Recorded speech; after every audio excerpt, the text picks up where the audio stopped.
I am glad to be able to see you virtually. I wish we could be in our home at Conroe High School, but we will suffice for modern technology and be grateful for it. So here's what I learned over the last couple of weeks is to pause a little bit to allow people the chance to log on. So I'm not going to dive right in.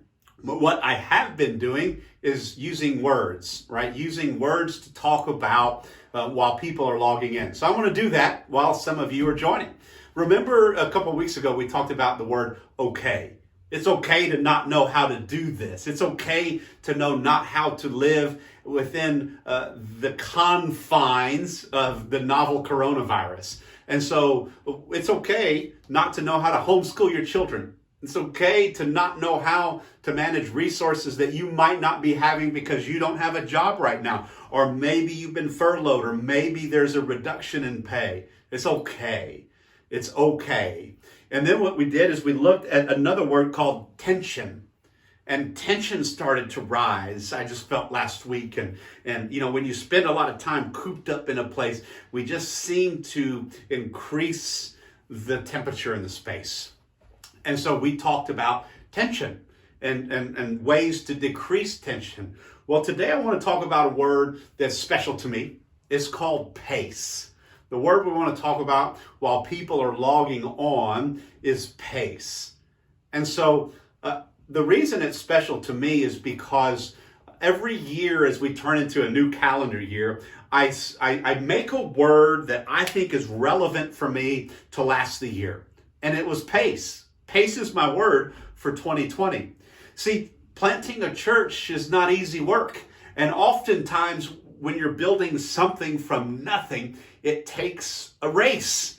And it seems like things go so fast, and sometimes it goes so fast that you trip on yourself.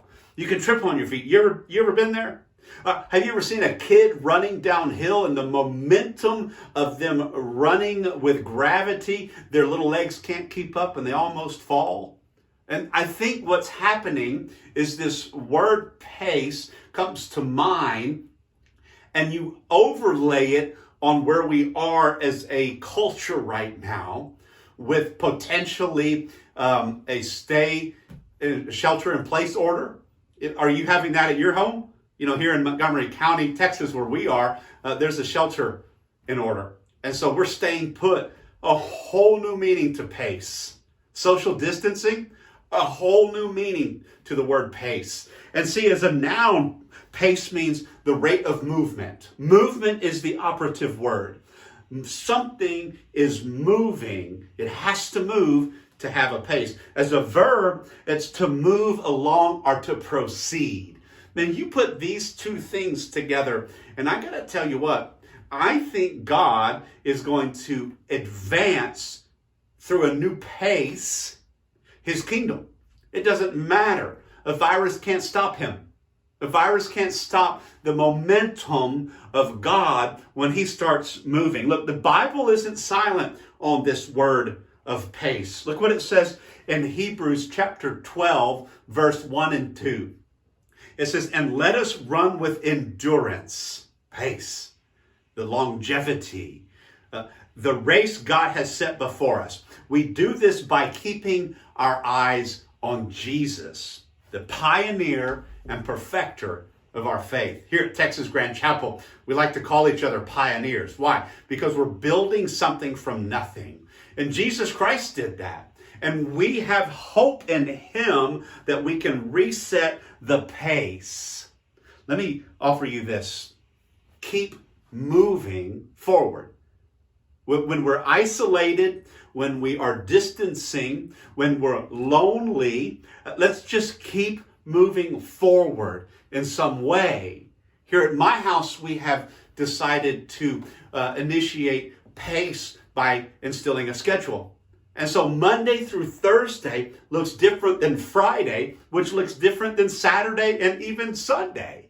See, because Monday through Thursday, my wife has put the family on this schedule of getting up and eating, and then schoolwork happens in our house. And it's a great opportunity for me to read and to write and to see and pray about what God has for Texas Grand Chapel and me personally and my family. And while they're doing schoolwork, and then we read. Stacy sets the timer on her phone for 60 minutes, and the house goes silent. Come on, it's a beautiful time in the Morris household because we're setting the pace, and we're reading and we're learning. And afternoon, we play. It's important to play. It's a part of the pace is to be able to play. But then on Friday, we loosen the schedule a little bit. Maybe we don't read as long. Maybe the schoolwork is abbreviated. Maybe there's more playtime. Why? Because it's Friday and it's fun to play. And Saturday, yesterday in my house, it was a rainy day. You get to do whatever you want to do. I think they closed the windows and I came out of my room and I was the last one up yesterday morning and they were already watching movies, the family was. And how special to be able to have a free day in the middle of the week, to do what it is that your heart wants to do. And then today, it's Sunday.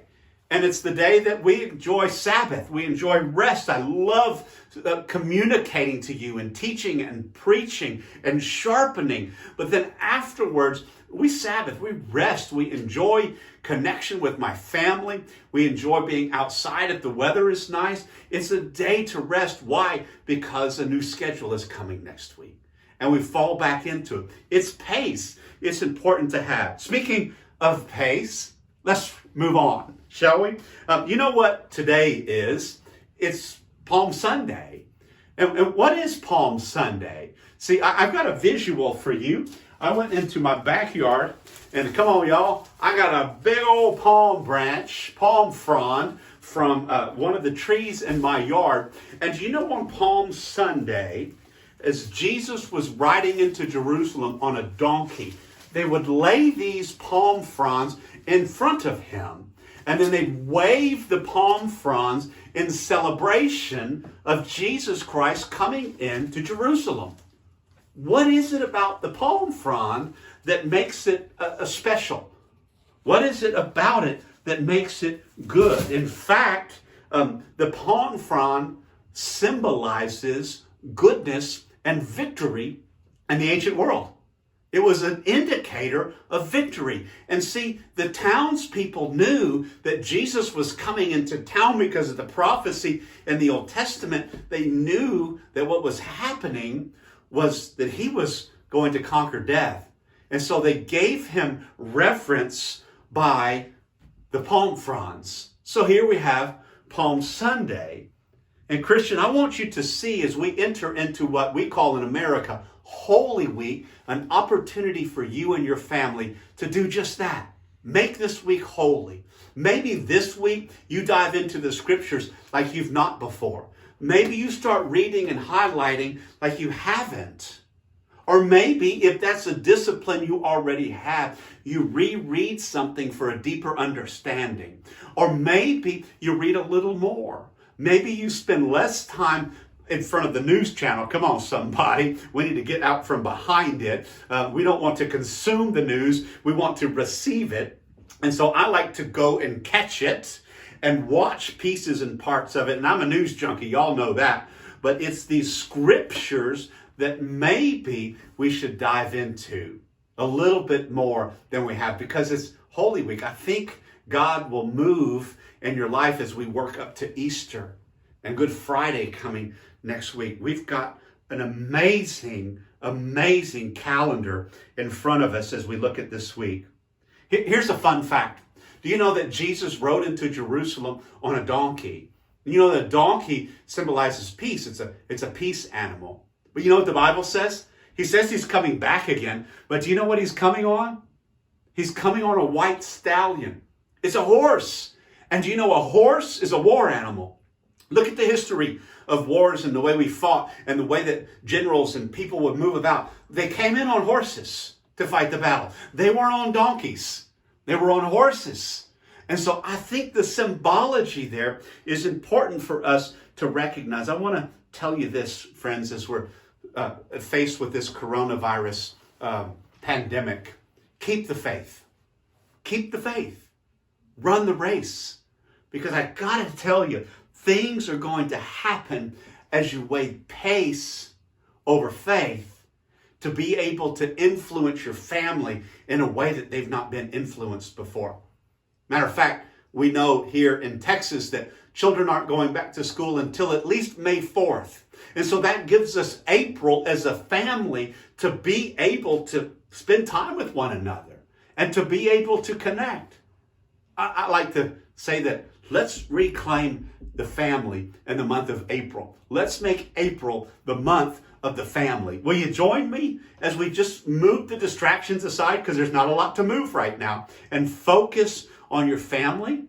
I think you'll really be pleased. Now look, we are starting a new month and a new sermon series. And I want to spend the month of April looking at this concept and this idea of greater. God has greater things for us. Look, we're going to roll into the summer here soon, and I think greater things are coming as we focus on what God has for us. See, I'm going to introduce to you topics like today. The title of today's sermon is Greater Than Your Fear. And I think it's important for us to address that. You know, I've been holding off the topic of fear for a little while because everyone was talking about it. I'd rather settle on it a little bit more today, but then we'll move into topics like God is greater than the cross. Like He overcame it. He's greater than your sin. Man, that's a big deal. He's greater than your problems, and we all have them. Just like sin, we all have problems. And just like fear, we all have it. And a cross, we all need it. So let's spend this month and look at things that are greater. Come on, friends. It's going to be a great time as we focus on things that are greater than us. Look, we all face fear of some kind. There's not a human being on the planet that's exempt from the emotion of fear. Just because we live in these human bodies means that fear is going to come into us. Look no further than the news channel. The news, if you consume too much, will start to bring forth fear in your mind. And where your mind goes, your thoughts will grow. And that's the area in which you're focusing. So I think we need to draw away from some of that, but look at our fear. You know, I'm afraid of some things too. Some that I'll share with you are, I don't like confined and tight spaces. I don't know if it's a control thing or if it's just this feeling that I don't like to be tight. An MRI machine, a closed MRI, that is no fun for me.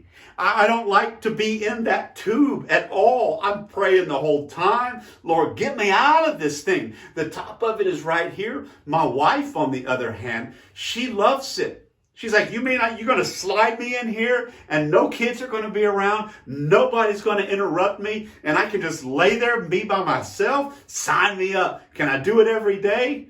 And I'm like, that's the worst. I mean, if you give me some sedative, you can fold me up and put me in there. But you leave me with my own thoughts and that cocooned feeling, I don't like it very much. How about this? You ever lay under the sheets, under the blankets, and you got one kid sits on top of this side and another kid comes and sits on the other side and the sheets entrap you? I don't like that. People are moving when that happens to me. Arms are flailing, legs are kicking. I don't like that feeling. It brings forth in me this fear. One side or the other, I'm okay. It reminds me of this time that we were at the Air and Space Museum in Washington, D.C. when we lived up that way. And we were going through there, and Tony, my middle son, saw this flight simulator. And they were these pods that you would get in and they close the door on you. and then you would fly this flight simulator. And as you were moving the joystick, then the simulator would move according to your motions. And you know, as soon as that door closed, and the screens came on all around us for 180 degrees, I instantly knew I was in a bad spot, that I had made a mistake. So my fear comes up in me. And so I'm just praying the whole time, just get me out of this thing. They finally open it up and my body pours out of it. Fear. It had overcome me. And I got to tell you today, there's some things we can do to overcome fear. And I want to give you 2 points today to consider that I think are going to change the way, one, that you live, and two, the way that you live in the face of the novel coronavirus. So let's get after it. Number 1, know that fear is a liar. It's a liar. Fear lies to you every single time. In that module, that flight simulator, nothing was going to happen to me. I may be uncomfortable for a few moments, but nothing was going to happen to me, and I knew it. I was being lied to by my own self, and I was believing it, and it manifested a reaction in my body. And I had to face the fact that fear was lying to me. Look what the book of Isaiah says in chapter 35 and verse 4. It says, say to those with fearful hearts. There's some fearful hearts today listening. It says, be strong, do not fear. Your God will come. He's coming for you. It says he will come with a vengeance, with divine retribution. He will come to save you. The white stallion. He's coming back, guys. This is good news. We don't have to believe the lie of fear. How about this? Will you let God fight your fears? Or do you wrestle with them by yourself? Will you usher in the Prince of Peace to come and fight your fears and your battles for you? Because see, it's coming after all of us. Fear will knock at your door. Fear is going to come at some point. It probably has just in this last month of March, and maybe even just since April has started. Fear has probably come to your world. I like to say this: when fear knocks at your door, send faith to answer it. Come on, that's good. Let's see some thumbs up or some hearts in there. When fear knocks at your door, send faith to answer it. Look, your faith, believing in that which you cannot see, trusting in the scriptures, believing in Jesus Christ, praying to him, that will conquer your fear. See, God is a God of peace. He's not a God of fear. Fear is not from God. It doesn't exist in him. He doesn't put you in places to be fearful. He puts you in places to experience peace and joy. Have you ever felt peace just when you know that you shouldn't? Maybe you're experiencing it now. Maybe people around you are fearful of catching this virus, but you're peaceful about it. You have no problems with it. And it's just, hey, I can't explain it, but if I'm feeling peace when I think I should be afraid. That's a huge piece in the faith walk that we know to be in Jesus Christ. Look what the Gospel of John says in chapter 14 and verse 27. It says, peace I leave with you. You know, as Jesus was dying, he was teaching his disciples that peace is what I leave you, not fear. It says, my peace I give you as if it's a gift. I do not give to you as the world gives to you. And then I underline in boldface this in my text. It says, do not let your hearts be troubled and do not be afraid. Look, Jesus Christ is saying, peace is my gift to you. Don't be afraid in these moments. You know, peace is available to you always. You just have to choose it. Will you choose peace? Will you see faith as a liar and decide to choose peace, to knock out and push aside the fear that you have? It's critical And perhaps my favorite scripture to turn to when when fear just seems to consume me, when fear overcomes me, is in the Gospel of Matthew chapter 6 and verse 34. It says, therefore, and anytime I see the word therefore in the scriptures, I ask myself, what's it there for? It's typically like, hey, Steve, pay attention. I'm about to tell you something that you need to know. So the scripture says, therefore, do not worry about tomorrow, for tomorrow will worry about itself. Each day has enough trouble of its own. Come on. Some of us will worry today about tomorrow that's yet to exist, and we're wearing the fear that we don't need to, much less for today, but we're already packing it on for tomorrow. And so what happens is we stack on these days of fear.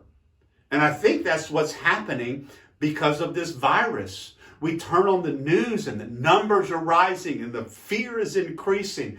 And it's something that we have to work on, because unchecked worry turns into fear. It grows into fear. And then unchecked fear grows into anxiety. And the Bible says, be anxious about nothing, but through prayer and petition with thanksgiving, make your requests known to God. And the peace of God, which transcends understanding, will guard your hearts and mind in Christ Jesus. Man, it's critical to know these things. And it may be new information for you, but I hope that you'll see today that we really can unlock this fear liar. There's some great worship songs that have lyrics that fear is a liar. It just is true, but somehow we continue to believe it. Number 2, choose not to believe the lie. So you may go, got it, fear is a liar, but we still choose to be fearful. We allow ourselves to rest and roll and waller in fear. And it influences not just our lives, but those that we love, those that we work with, our neighbors, our community, all are influenced by the fear in your life. Much like choosing peace when fear comes, you have to choose to not believe the lie. It is a choice. It's a decision that you are capable of making. The problem is we struggle to believe it. We struggle to have the faith in it. Because, see, faith is believing that which we cannot see. So faith and belief are interwoven.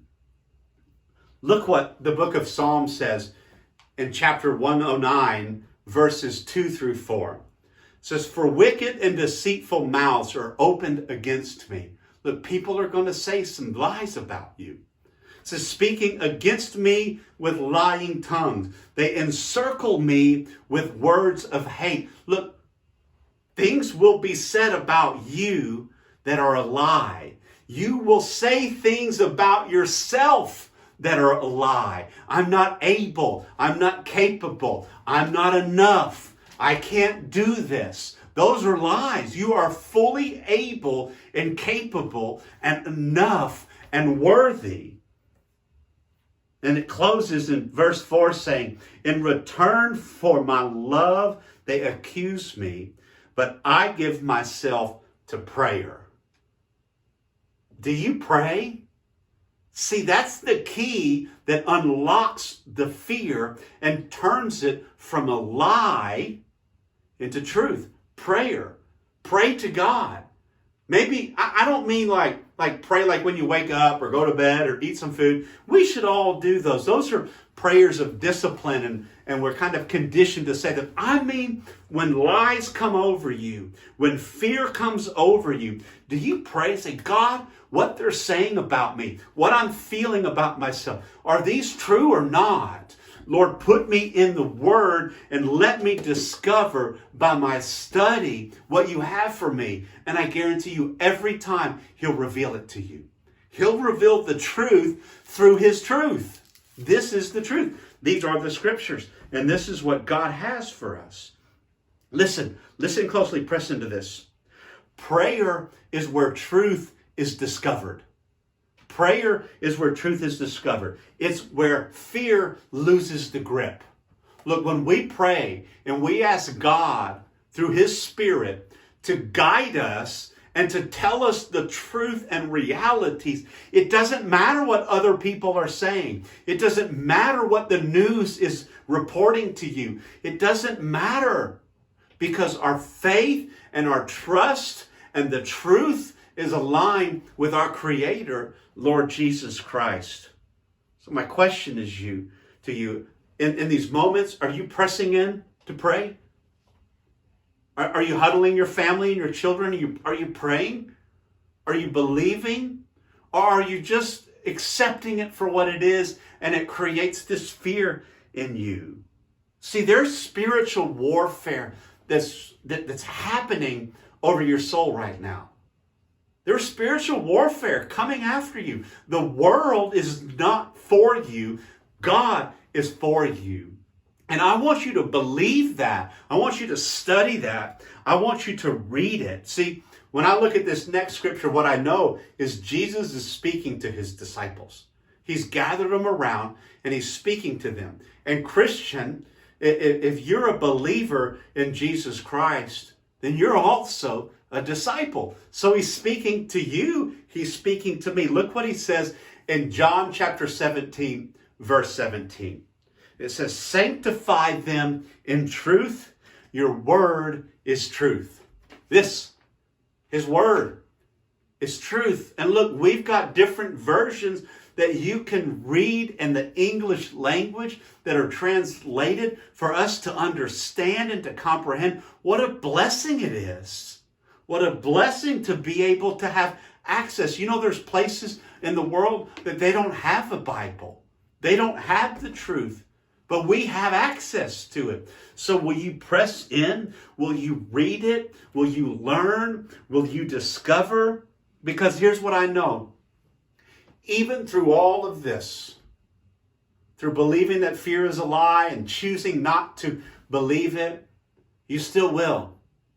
You'll still fall into the prey, into the trap that fear has you in. And the behavior that comes out of a fear posture is never healthy, because it's not from God.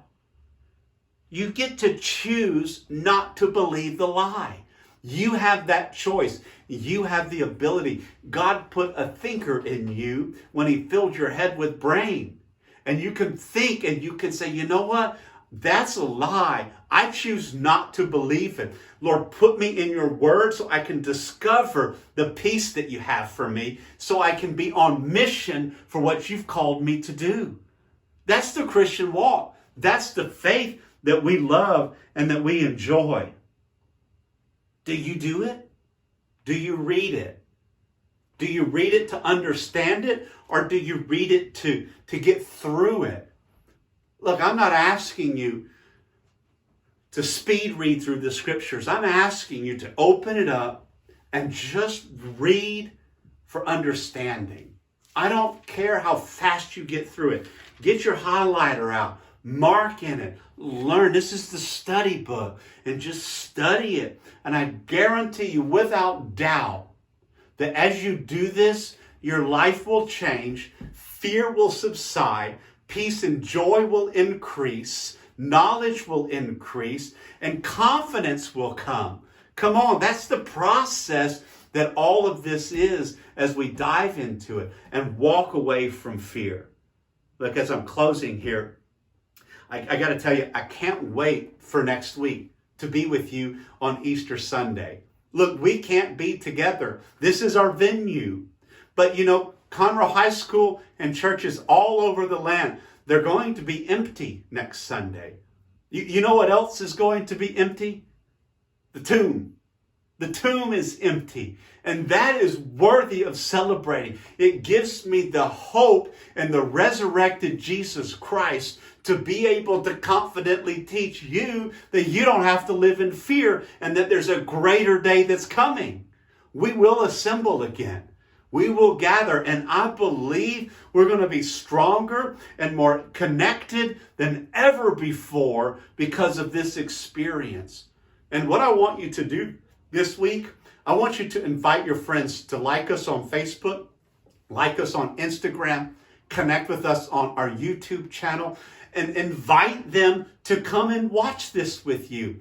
Look, some unchurched people, their biggest fear is going into a church because of the unknown. Right now, you don't have to go into a church. Right now, you can't go into a church. So look, invite them to watch, whether they live stream on Facebook and Instagram, or whether they watch us on our YouTube channel afterwards.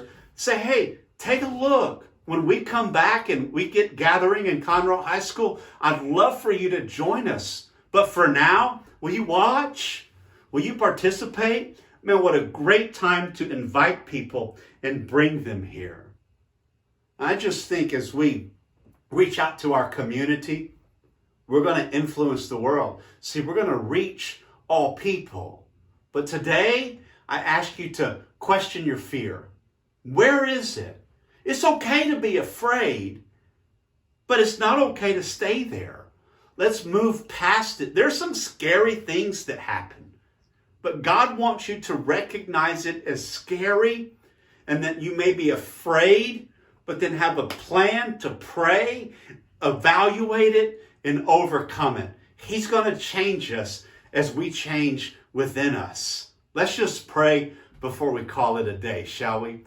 God, I am grateful today that you are a God of truth and that you are the Prince of Peace. God, I ask your Spirit to talk to us. There's people here today that are afraid. There's people that are listening, maybe even well after the fact, that pull up this sermon and they say, I have fear within me and it's causing me to have anxiety. God, I ask today that you minister to those people right where they are. Let us see in your word that you are the Prince of Peace, that you bring joy and excitement into our life, even in the face of uncertain times like this novel coronavirus. God, I ask today that you heal our land. God, you humble our hearts and let us draw back to you. God, let our nation come together, one nation, under God, indivisible. God, let us be united like we've not before. God, I ask that those people that don't have relationship with Jesus Christ will get right. Will get right today and discover their life in Christ. In Jesus' name, amen. Hey, if you have prayer needs, email us at prayer@texasgrandchapel.org and we'll respond to you. Maybe today's the day that you're deciding to put your life in the hands of Jesus Christ and say, I can't do this anymore. I'd like to personally pray with you. Send us an email and let's just see what God might do to help you overcome your fear, your anxiety, and worry.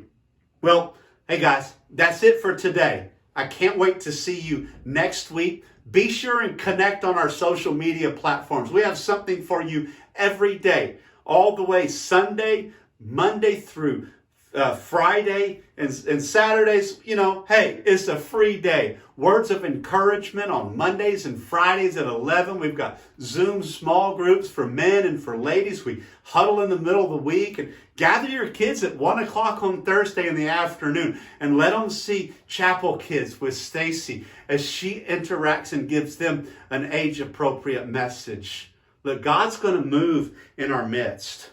I want you to know this. I really love you. I really love you. And so does God. And so I ask today that this week, Holy Week, do something special. Be blessed, everybody, and I will see you soon.